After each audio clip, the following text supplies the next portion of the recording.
Hello and welcome to The Hero Spouse. I'm Kenda Ruth, here to answer one of your questions about marriage and midlife crisis. Today we have an anonymous female left behind and forward-moving spouse with a bomb drop of March 20th, 2024 and a date of marriage of 2019. She says she has a vanisher. I'm going to disagree, but she said vanisher. And I think she's saying vanisher because of the type of contact. And that she has a high energy replayer. She says, would your advice be different for a shorter marriage? Mine is 5 years. He is showing MLC symptoms. He wants to go to nightclubs, a hair transplant, to move to his home country. He says he feels trapped, and he decided he never really loved me. He moved out and only came by 3 times to pick up his stuff. I think that's where she's figuring vanisher. He's only been by 3 times to pick up his stuff, pick up mail, and to tell me he wants to file for a divorce when the waiting period is up. We're in a state where you need a 1-year separation. Before bomb drop, he went through cycles of wanting to change his life for 2 years. He changed his looks. He had a period of drinking a lot, followed by obsession with workouts. There was not an alienator originally, but now he has reconnected with an ex-girlfriend who lives in another state, and they talk all day nonstop. 1 to 5 hour phone calls. That's a lot. Okay. I run into my husband sometimes around town, and he usually acts like he doesn't see me. But in the most recent encounter, he came by, gave me a hug. That is why I say this is not a vanisher. Not because he came by and gave you a hug, but because you run into him. Okay, I'll go over that in a minute because there's a little tiny bit more. I don't want a divorce, but he seems to be moving on as if our marriage never held any value. Are MLCers in short marriages less likely to reconcile? So, the first piece I'm going to tell you is I do not have data on that. But your bomb drop is the same date as mine, except from 19 years difference. Mine was March 20th, 2005. My marriage was 1998. So we'd been married about a year and a half longer than you had. 6.5 years. You're at 5. So I too was in a short marriage. We did not have children. And I was, what's going to hold him to this? Why would he stay? Why would he return? Why would he come back? What do we have? So I can't tell you the statistics. I can tell you that they reconcile. Yeah. So I think marriages are more likely to reconcile or not based on your individual dynamics rather than, well, we haven't been together that long versus we have what's going on in their trauma, that sort of thing. So it may not be so much time based. I get it. The not having kids was a big factor to me that scared me a lot. But some of this is going to be how you handle it. So some of the things that you are seeing, I didn't see. And those are big flags of midlife crisis. So before the bomb drop, you notice this change. Sorry, I'm still having some problems. Each recording is going through periods, so you might see me disappear and come back for a bit. So what I was saying in that 10-second gap, technical gap. My husband Chuck has a degree in phys ed, so when he was working out, was he increasing it? He already worked at a gym. That was one of the ones that is often an indicator that I couldn't use because he changed some of the things, but some of it was, well, I'm doing this thing for work, and maybe it was part of it, but he had a reason. So, but for you, yeah, all of those are indicators of midlife crisis that you were noticing beforehand.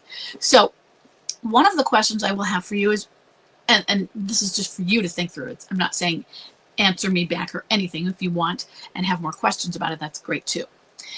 But I was young. When we married, I was 26 and he was 33.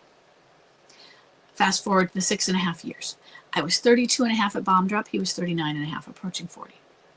So how young or old are you? Is this a first or second marriage? Or, is this a relationship that's following other long-term relationships? Because the question is, was he in midlife before this? And was he in a midlife crisis? When we do see shorter relationships, that is one of the questions was this already somebody who was already starting into one or going into one? and you didn't realize that. The person you met was already that person, because you're noticing some of these behaviors. Or was he just old enough that he was close to there anyway? Not that he was in one already. So you met somebody at 38, you married at 40, and 46 is the average age for bomb drop. So let's say 45, there's a bomb drop. And let's say this is a person who had some trauma in his family background, had all of the markers for being, not that they will have a midlife crisis, but are more susceptible. So I didn't have that going in the sense that we were younger. Chuck was at 39 and a half. The bomb drops are 40, but the average is 46. But everybody thinks about, oh, those milestones of 40. That is still a little bit on the younger side, but it's within the spectrum. So where is he in the spectrum? Because you saw these behaviors beforehand. So next, he's seen you 3 times to pick up mail, and to tell you he wants to divorce when the law allows for it. Okay, so that's 3 encounters, but that's not even what I'm saying. If those 3 encounters were back to back to back, 1 week, 1 week, 1 week, and they were in the first few weeks after he moved out, then I could go with, okay, maybe you're seeing vanisher. If you never have texts, if you never have phone calls, if you never have emails, and you never see him, and you don't get a message from him that he has deliberately sent to you, he doesn't contact you via Facebook, anything. It doesn't mean you don't hear from the grapevine, but when I say hear from the grapevine, I don't mean that he is trying to get you a message through the grapevine. I mean that your friend just gives you updates on him. Yeah, I saw your husband the other day. He's looking really lousy, and that's different. But anything where the 2 of you have communication, and that you know you're having a communication, even if it's electronic, that goes toward the frequency of communication. And you can run into him in town, and he tries to ignore you. Okay, that works. I get that. So, but in the most recent, he came up to you, he gave you a hug. That could be some progress in how he's getting some space. And that doesn't make that's I wouldn't want to quite go toward boomerang. He's more distant, but he's right between them right now. Okay? Because you have the opportunity for contact. Contact type is not about why. It's not about how emotionally connected the contacts are. He contacted me for this reason. The time I don't count frequency of contact is when it is court, unless they are deliberately keeping you in court. Those who deliberately keep you in court are using their narcissistic supply, and it is their form of contact. But if they just have to go to court and it's part of the process, I don't count that on legally required contact for that. But if they are contacting you because you have kids and you have to do custody things and all that, it's contact. And the reason I do that is because contact is opportunity. They can, even if you don't talk to them, they can see you. They see your changes. They see that she looks good, she doesn't look good, she's sad, she's happy, she's moving forward. I mean, just how the body language you give off, all of those are communication forms. And frequency.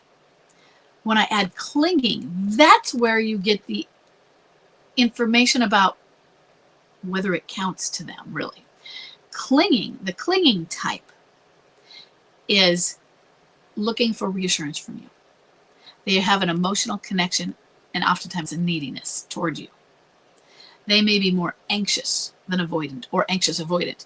But of those that describe their MLCers as just avoidant, if you're clinging, you may have greater anxiety with that. And you can have a mixed anxious avoidant type of attachment style. So you're not seeing that. Whereas I had a clinger. I wrote the prototype based on him. But I don't want you to worry about it because your marriage is short. What I want you to do is I want you to look up SMART Contact. It is an acronym, and it is through Marriage Helpers, Dr. Joe Beam. And they have a program on Smart Contact, and then they have information that you can just look up that is free. So you can just Google it, but you could also go to YouTube, and there are some videos about Smart Contact. Because maybe if you're not getting a lot of contact, you can initiate, but it has to be neutral. It has to be no pressure. It can be difficult to figure out how to do that, even when you understand what smart contact is. But if you're not getting enough contact, maybe you need to. And when I say smart contact, and yeah, maybe you should initiate, the frequency with which you would do that will differ for each situation. So you might have one person who initiates every 2 weeks. And that works because her MLCer accepts that and is open and maybe receptive to it. You might have another one who initiates the contact every 3 months. Because if she were to do it even every 2 months, he'd start, I'm starting to feel claustrophobic in here. I need more space. Why are you contacting me? Each one is different. So you have to test it. Since you aren't having a lot of contact, and when you do see him, you run into him, you're at the grocery store. I don't count it as a contact if you see each other across the hall. You know, he sees you walking at the other end of the aisle, and you just happen to know he's there. Maybe you saw him, but didn't. You were behind him, and he didn't know it. And you can clearly tell he ignored you. Don't count that as a contact. You just live in the same place. And that's what some of yours are, but in their most recent encounter, he came by. That's clearly a contact. I mean, he hugged you. Contact. But I want you to think about and test some smart contact. Start with once every 5 weeks or so. That means you send something. And by send something, I'm like, hi, I haven't heard from you in a while. I just wanted to check in, see you're doing okay. Is that if you have a real reason that you don't have to make up for smart contact, use it. But now he may not answer that at all, and you allow him to ignore that. But in another 5 weeks, don't do the exact same wording, because then you'll start to catch on every 5 weeks. You send the exact thing. Send something else. Maybe if you say, hey, I saw so-and-so, and I saw that your job's going really well. Great job. Or, you know, I saw you got a new job. I hope it's going well. Just checking in and see that you're doing okay. That's your next 5 weeks. Then the next 5 weeks. And if he does say something like, wow, this is just too much, then you back off. If he doesn't respond ever after the first few, go to 8 weeks or something like that and see. Okay? If he does respond, now, first time, when you get a response, it might be that it gets something where there's a few back and forths in one clump. And then suddenly there's something that isn't a leading question where it needs a response, and he doesn't answer, or you, like, we could keep this conversation going, but there's nothing to say to that, so you stop. From that end point is your next 5 weeks, okay, or so. And in the middle, and he might contact you in the middle. Hey, I didn't hear from you. You know, we were having a conversation. Well, then you know, first thing you know, I could probably, maybe I can make it less than 5 weeks. Be careful. And that he's continuing the conversation. If he continues, if he says something that needs a response, or that invites a response, then you're allowed to respond to it before 5 weeks. If he sends you a text, yeah, I'm doing great, blah, blah, blah. How are you doing? It's a question. You get to answer it. Okay. But when he doesn't have something that invites an answer, that's the stopping point. Try that. Now, don't have expectations for it. It doesn't mean he's going to stop the divorce. It doesn't mean he will or won't, okay? But odds are. And it doesn't mean he's going to turn around and change, because he is in midlife crisis. And MLC lasts 3 to upwards of 10 years, or upwards of 7 years. That does mean it could go 10, okay? But standard is upwards of 7 years. And that stuff you were seeing beforehand, yeah, those are the roots of midlife crisis, the changes. But midlife crisis starts at bomb drop. The time clock starts at bomb drop. So we are counting the time from your bomb drop, not from the things you were noticing. And a lot of us don't even notice those things. So good job on that you did see those. They could make a difference, but we're going to put our time clock at bomb drop, because that's when he really begins to face on and focus and move toward those changes, and he can do it publicly. Okay? See how that works. And in the meantime, the more important thing you need to be doing is working on you. You have been given a gift compared to those who have an at-home MLCer. At-home MLCer, well, he's still home. What's going on? Maybe he doesn't really want to go. But it's crazy. You keep making. They are cycling with the MLCer. It's harder to detach. And you get this break. So you get a space to work on your detachment, a space to work on your development, a space to return to any hobbies you didn't do, things that you're like, since we were together, I haven't done that. I gave it up for him. He didn't like doing it. I sacrificed these parts of myself. Take them back. Okay? This is your turn and time for going through a transition and development also. It doesn't mean the same thing it means for him. Midlife crisis. It's damaging. You have been shoved into this because of somebody else's crisis. Now you can embrace some of the changes and things that you want to take up again. Okay? So take that opportunity as well. Why? Because it's healthy. It helps you become, it helps you develop, grow, and heal. And that's really paramount, that healing. Because reconciliation, a solid, stable reconciliation doesn't happen without healing. You have to be a solid, stable, emotionally regulated person to be able to get into reconciliation, especially starting out with somebody who isn't all of those things. Then you go in and you heal together to become those. But one of you usually, needs to be that. You need to get there as far along as you can, so work toward that. Okay? Okay. You can do this. No promises about what's going to happen, but you're going to be okay. You're going to heal. Okay? I hope this is helpful, and I will see everybody in the next